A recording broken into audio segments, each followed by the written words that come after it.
Olá, pessoal! Hoje, na nossa aula sobre materiais alternativos para a sala de aula, eu vou falar sobre a utilização dos recursos didáticos. Sejam bem-vindos!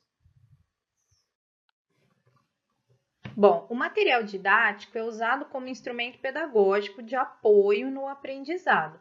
Ele orienta e reforça a aquisição do conhecimento, funcionando como um guia, um mapa mental. Então, ele vai sempre orientar.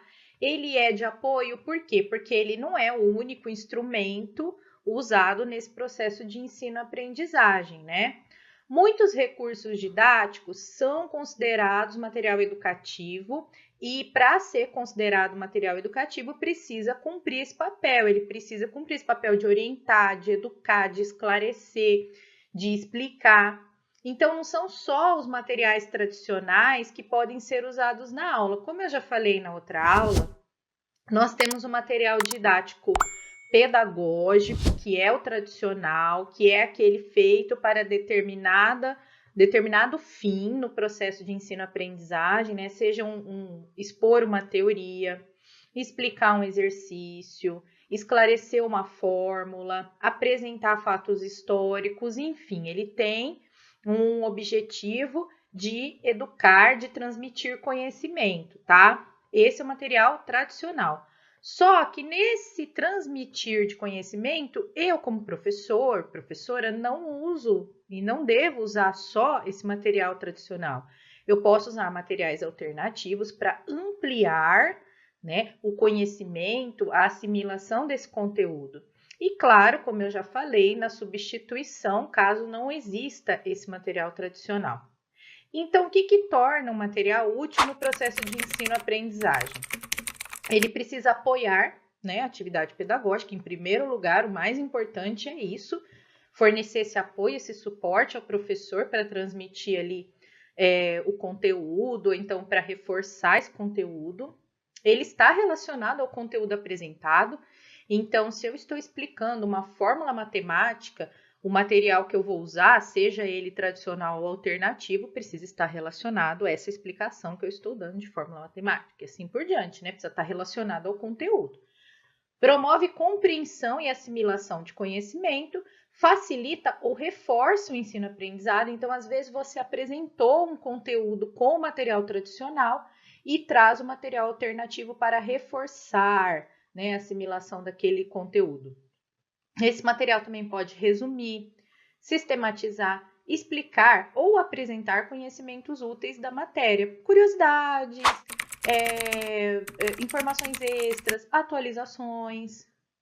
E, por fim, ele precisa se encaixar no método e planejamento do professor para as práticas da sala de aula. Então, é muito importante que antes, né, do início das aulas, a gente inclua no nosso planejamento a possibilidade de trabalho com os materiais alternativos, onde eles vão ser usados, em conjunto com quais materiais tradicionais e assim por diante.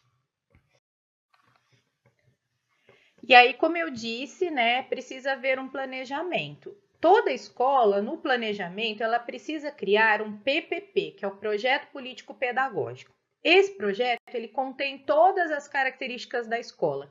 A estrutura física, os materiais didáticos, o corpo docente, o currículo, a quantidade de alunos, o bairro onde ela está inserida, enfim, uma descrição completa do contexto ali, né?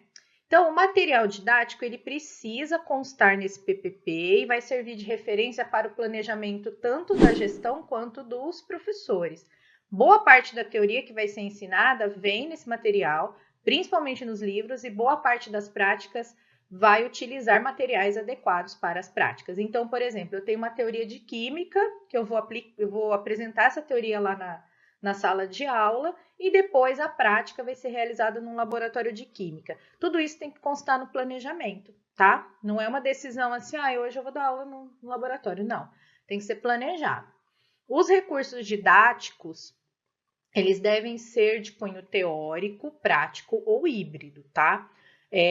Existem, então, recursos que eles misturam ali um pouco de teoria e um pouquinho de prática, que é o híbrido.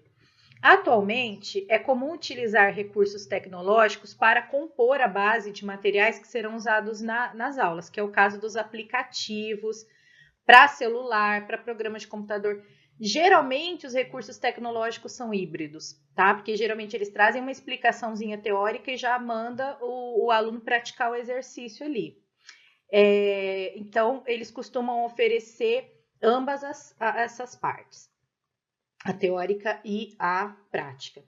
Tem um link aí sobre materiais didáticos, como escolher os melhores para a fase de alfabetização. A fase de alfabetização é uma fase muito delicada. A gente precisa lembrar que a alfabetização não é só aprender o alfabeto, é preciso haver o letramento também, né? Vou falar disso mais para frente. E ela não envolve só a língua portuguesa, envolve a matemática, a alfabetização matemática. Então, é um período muito delicado. Geralmente pega os 3 primeiros anos do Fundamental 1, e aí os professores ficam perdidos porque a gente tem tantas opções e ao mesmo tempo a gente fica meio confuso para saber qual usar. Às vezes a escola também não dispõe de muitos recursos. Então essa matéria eu acho interessante para orientar um pouquinho quem estiver trabalhando ou pensando em trabalhar com essa parte da alfabetização.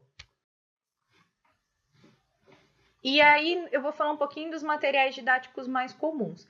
Geralmente, o material didático tradicional, o clássico, é elaborado especificamente para cada área de conhecimento e às vezes para uma disciplina específica, né?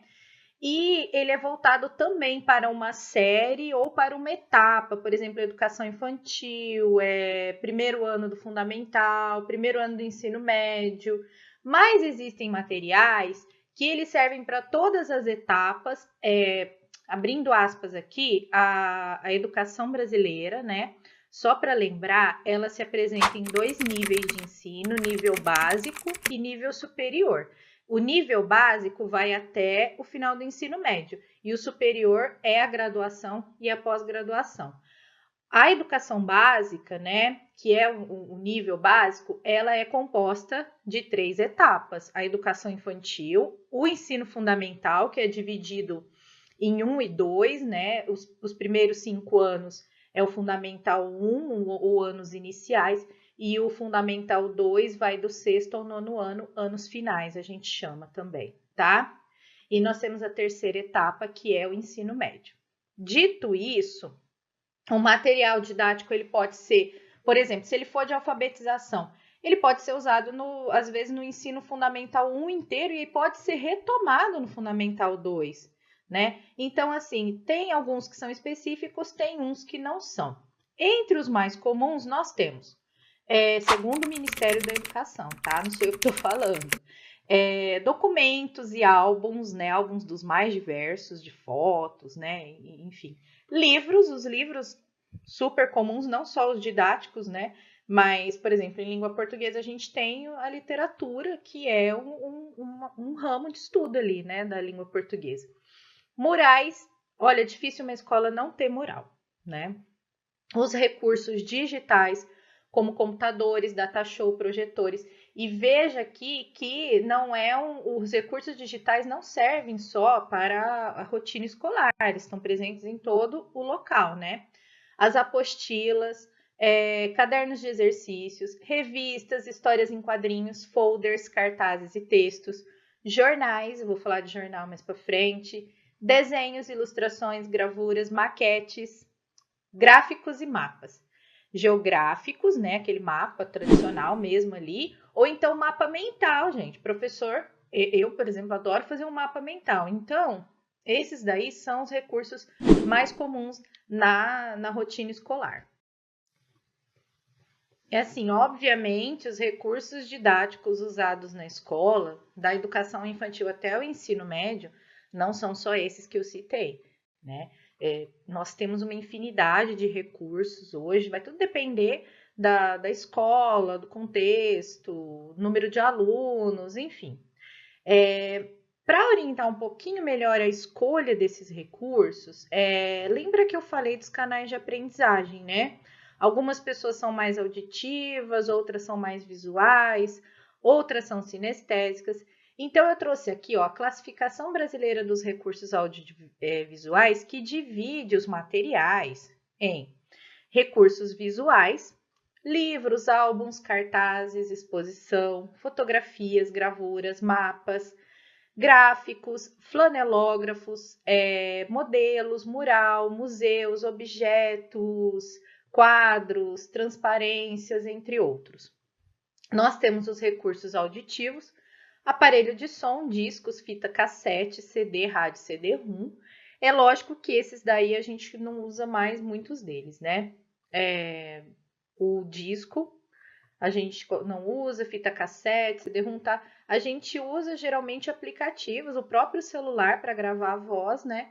E como eu disse, tem muito aluno que gosta de ouvir, eles adoram ouvir podcasts. E por que não podcast didático, explicativo, né? E tem os recursos audiovisuais, que são filme, cinema, televisão, videocassete, DVD, computador, tablets, celulares, softwares, aplicativos. Os recursos tecnológicos hoje são os mais variados, assim, e conhecendo seus alunos, você pode escolher um material de cada um desses recursos ao longo da semana, por exemplo, para trabalhar em sala de aula. Então, eu vou trabalhar o livro, vou indicar um podcast e vou passar um filme. Então, você está usando os 3 tipos de recurso, tá? E ainda uma atividade prática para aquele aluno que é sinestésico e precisa da experiência. O material didático ele serve como apoio para o aluno aprender. Esse aluno pode consultar, ler, estudar, praticar, enfim, usar o material para assimilar a matéria. Isso traz autonomia para ele, fazendo com que ele aprenda a buscar e criar seus próprios recursos através de seus próprios caminhos. Então, o professor, quanto mais materiais ele apresentar, quanto mais recursos ele usar, além dele ampliar as possibilidades de aquisição de conhecimento, ele também vai estar mostrando àquele aluno que fora da sala de aula, ele também pode continuar usando esses recursos para aprender. Então, como eu já disse, a alfabetização é um dos momentos mais importantes da educação, se não o momento mais importante, porque sem uma alfabetização completa, o aluno pode ficar prejudicado pelo resto da sua vida escolar. Então, é muito importante saber escolher os materiais que vão ser usados nesse percurso. Olá, peço desculpas por interromper sua aula por um breve momento, mas tenho algo importante e vantajoso para compartilhar com você. Se você está gostando desta aula, tenho uma ótima notícia. Agora você pode levar sua experiência de aprendizado para o próximo nível fazendo sua matrícula em nosso site. Ao se matricular, você terá acesso exclusivo a uma série de benefícios. Primeiro, você pode baixar a apostila completa do curso em PDF, perfeita para acompanhar as aulas e revisar o conteúdo sempre que precisar. Além disso, ao concluir o curso, você terá a oportunidade de adquirir um certificado de conclusão, um grande passo para o seu desenvolvimento profissional e acadêmico. E sabe o que mais? Ao assistir às aulas diretamente em nosso site, você terá uma experiência de aprendizado sem interrupções ou propagandas. Isso significa mais foco e eficiência no seu estudo. Então, não perca essa chance. Clique no link na descrição deste vídeo ou visite nosso site para se matricular agora mesmo. É rápido, fácil e vai transformar a maneira como você aprende. Agora, vamos voltar à aula. Obrigado por sua atenção e nos vemos no site. Nesse percurso que o aluno vai fazer rumo ao letramento e à alfabetização. Lembrando que decodificar a língua escrita é você saber identificar as letras, os sons, né? Enfim, conseguir ler tudo que está escrito ali. Já o letramento, ele é um pouco mais amplo, é quando você consegue compreender o que você está lendo, você consegue fazer uma interpretação, né, do que você está lendo e ainda reproduzir, contar para outras pessoas o que você leu, né, e o que você entendeu. E esse letramento é muito difícil de ser alcançado, sabe? Às vezes o aluno alcança a decodificação, sabe ler, sabe escrever, mas ele não interpreta, ele não entende os textos. Então, é um processo difícil, então os materiais são muito importantes. O primeiro passo vem até antes das aulas, que é o professor alfabetizador preparar o espaço da sala de aula. Geralmente, os professores do ensino fundamental 1, eles ficam numa mesma sala. Não é igual ao do Fundamental 2, que o professor de português, por exemplo, sai do sexto, vai para o sétimo, depois vai para o oitavo, depois volta para o sexto. O de Fundamental 1, geralmente ele tem uma sala só para ele. Se ele tiver essa possibilidade, é muito bom porque ele pode preparar um cantinho da leitura com livros infantis, quadrinhos, tirinhas. Mesmo que o aluno ainda não seja alfabetizado, esse interesse dele pela leitura é importante. Um calendário colorido e com datas especiais para já iniciar também a alfabetização numérica, porque como eu disse, a gente fala muito de alfabetização e pensa em alfabeto, língua portuguesa, mas a alfabetização envolve matemática também. O alfabeto, lógico, a maioria das salas de alfabetização, salas de primeiro ano, segundo ano, terceiro ano, tem alfabeto ou de animal, ou de fruta, ou com os nomes dos alunos. Eu gosto com os nomes dos alunos. E aí a gente completa, né? Quando não tem todas as letras, a gente completa com o nome de pets desses alunos. É bastante interessante. Os números também precisam estar presentes, coloridos, móveis para a criança poder movimentar ali com as mãos, fazer os seus próprios cálculos, o mural de trabalhos para colocar as produções das crianças, tá? Só que não faça nenhuma competição. Isso é importante porque isso desestimula quem não ganha. É para colocar os trabalhos ali, ou coloca de todo mundo ou não coloca de ninguém, tá? Um mural de tarefas com a rotina, né? Geralmente tem uma rotina ali, primeira aula disso, segunda aula daquilo. Então, você deixa ali esse mural e o mural das regras, né? Antes do aluno ser alfabetizado, as regras são desenhadas. Conforme a alfabetização vai acontecendo, a professora ou o professor vai inserindo as frases, né? Então, por exemplo, jogue o lixo no lixo. Você deixa ali uma imagem de alguém jogando lixo no lixo, conforme você vai trabalhando a alfabetização, você vai inserindo ali. Tem professor que já coloca a frase escrita antes para o aluno induzir aquele processo. Isso fica a cargo do professor, porque vai depender muito do método que ele vai escolher para alfabetizar, tá? Bom, eu já falei para vocês sobre a Base Nacional Comum Curricular, a BNCC, a mais atual de 2017, que está, assim, reestruturando toda a educação básica, né? E, como eu também já disse, ela fala muito do desenvolvimento de competências e de habilidades. Ela propõe 10 competências gerais para a educação básica, mais as competências específicas. Então, lá no começo da BNCC, você vai ver as 10 competências gerais da educação básica. Isso significa o quê? Que o aluno, ao sair do ensino médio, que é a etapa final da educação básica, ao sair do terceiro ano do ensino médio, ele tem que ter pelo menos desenvolvido as 10 competências minimamente. Além disso, tem as competências específicas que são por área de conhecimento. Então, a área de linguagens tem as suas próprias competências, a de ciências humanas tem outras e assim por diante. Fora isso, nós temos as habilidades, que são dispostas por componentes curriculares ou campos de experiências. O campo de experiências é para a educação infantil, porque não tem matéria, né, na educação infantil, não tem disciplina, tem campos de experiências que são trabalhados com as crianças para elas se desenvolverem integralmente. Já a partir do primeiro ano do ensino fundamental, nós temos os componentes curriculares, história, geografia, ciências, e cada um tem as suas habilidades específicas que devem ser desenvolvidas, ou ao final da etapa, ou ao final do período letivo, enfim.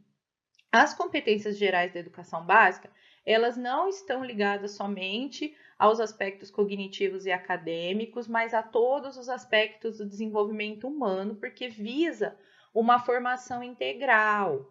O aluno da educação básica deve desenvolver competências relacionadas ao conhecimento e saberes humanos, pensamento científico, crítico, criativo, conhecendo e participando do repertório cultural do seu meio. Mas o aprendizado se expande, incluindo competências relacionadas à comunicação, argumentação, cultura digital, construindo um projeto de vida que deve ir além da questão profissional. Essa é uma das novidades do ensino médio, que o novo ensino médio entrou em vigor agora em 2022. O aluno tem um projeto de vida, né? Que não inclui só a profissão que ele vai seguir, mas as metas que ele tem na vida. Todas essas competências que eu citei, então, fazem parte do desenvolvimento do aluno na educação básica, argumentação, conhecimento digital. A escola também deve preparar o aluno para viver em sociedade, cuidando de si. Então, o autocuidado, né, o autoconhecimento também é uma das competências. Cuidando das outras pessoas, respeitando, sendo tolerante, respeitando a diversidade, cuidar do meio ambiente, ter responsabilidades, ter autonomia. Então, os estudantes de todo o país, eles devem ter a mesma qualidade na sua formação e desenvolvimento. Cabe aos educadores construírem um currículo que leve em conta o contexto social e o desenvolvimento dessas habilidades, oferecendo um ensino atualizado e nivelado com a proposta da BNCC. A BNCC, gente, não é um currículo, tá? Ela é uma diretriz curricular. Isso significa o quê? Que a escola vai pegar essas competências, vai pegar essas habilidades e vai montar o currículo de acordo com elas. Mas quem vai montar é a escola, tá? E então, na hora de montar o currículo, a escolha do material didático é fundamental. A BNCC, ela não prega o material didático, né? Ela não obriga, mas ela sugere muitos materiais, principalmente ali na parte que ela está falando das habilidades específicas de cada componente curricular. Então, é importante ficar atento à BNCC, sim, mas também é importante que o professor, que a escola fique atento à sua própria realidade, porque é essa realidade que vai guiar o conhecimento. Para uma aprendizagem eficiente, é fundamental ter um referencial teórico de credibilidade vinculado à experiência prática, pois somente a teoria não consegue consolidar o conhecimento. Então, um dos grandes desafios do professor é conciliar essa teoria com a prática, né? Então, vamos supor, eu estou ensinando sintaxe, eu estou explicando coordenadas assindéticas. Uma coisa é eu explicar para o aluno que é uma coordenada assindética, ou seja, são duas orações que não têm uma ligação com prepositivo, né? Por isso que é assindética, ou preposição ou conjunção não tem esse elemento conectivo, elas são ali independentes, aí o aluno olha para e fala, nossa, mas eu não entendi nada do que essa mulher falou. Então, eu preciso colocar na lousa isso, eu preciso mostrar isso para o aluno, eu preciso fazer com que os alunos criem suas próprias frases ali para a gente poder ir contextualizando essa teoria, né? E além disso, precisa ser atualizado, precisa ser estimulante e precisa remeter ao cotidiano do aluno. Sou eu que estou falando isso? Não, são as diretrizes curriculares atuais. Todas elas falam que o ensino precisa estar de acordo com a realidade. Então, eu preciso usar frases, orações que façam parte ali do dia a dia, né? Do cotidiano, para que o aluno entenda do que eu estou falando. E o material escolar precisa estar alinhado com esse tipo de aula. Ele não pode ficar, inclusive, restrito à escola. Ele tem que ser usado em casa e em outras situações de aprendizagem, né? Com o recurso da internet, muitos materiais podem ser consultados e usados virtualmente pelo aluno, ampliando as possibilidades de ensino-aprendizagem. Eu acho isso ótimo. O livro, por exemplo, né, o livro didático, ele fica na escola, não sai na escola, mas tem um formato digital para o aluno ler, para o aluno consultar, para o aluno fazer exercício. Livro de leitura mesmo. Ah, professor, não tem condição de comprar um livro, mas tem muita biblioteca grátis, virtual, né? Dá para ler no celular. Então, assim, os recursos digitais, eu sempre falo que eles têm que ser vistos pela escola como um instrumento de apoio e não como um inimigo, tá? O material escolar, ele precisa ser interativo, ele precisa dialogar com o aluno as suas necessidades. Se o aluno não entende aquele material, ele vai perder o interesse, ele vai fazer tudo obrigado, ele precisa se identificar. Aí tem esse vídeo aí, que são os recursos didáticos em ambientes pedagógicos, e assim, dá dicas muito interessantes para a escolha dos materiais, eu acho muito interessante para a gente fechar a nossa aula. E aí, tudo bem? Estou passando apenas para deixar um recado bem rápido para você que acabou de ver essa aula e que gostaria de assistir a todas as aulas desse curso. É bem fácil, basta você clicar no link que está na descrição deste vídeo ou acessar www.novacursos.com.br. Fazendo sua matrícula em nosso site, você terá acesso a todas as aulas desse curso e mais centenas de outros cursos, além de poder fazer avaliação. E caso você queira, poderá estar adquirindo o certificado com um valor bem acessível. Esse foi o recado que eu queria dar. Aguardo sua matrícula. Até breve!